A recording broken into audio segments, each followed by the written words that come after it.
Hello friends, let us now learn some important points about nafarelin. This nafarelin is actually formulated as a nasal spray. Okay, this nafarelin is used in endometriosis. Then it is also used in endometriosis, used in central precocious puberty. It is actually a GnRH congener. Okay, so let us now see the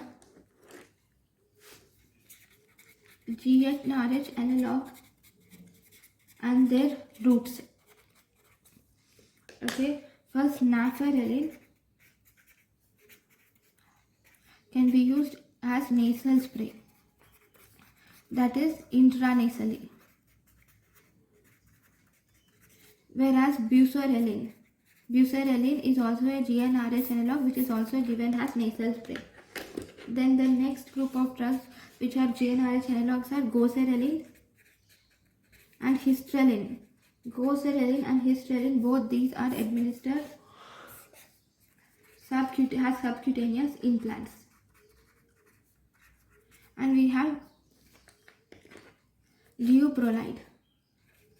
Leuprolide is also a GnRH analog which is administered IV subcutaneously or depot preparation. Okay, so this is about the GnRH analog and the root. Thank you for watching.